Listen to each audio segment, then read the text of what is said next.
Today, Hershey made a huge announcement about a new entrance, new restaurants, and many other upgrades for the 2020 season.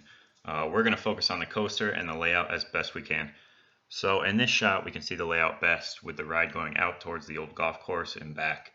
It looks like a somewhat standard hammerhead turnaround, two major air hills, one speed air hill, a tight helix, and the finale around the fountain.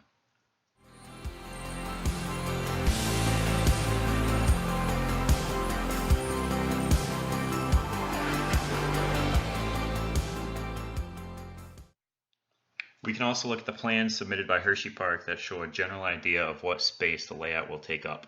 You can also spot some footers in this image. And then here's a Google Map overlay of that space. And after all these details, here's the general layout that we came up with of the 2020 Hersheypark B&M Hyper.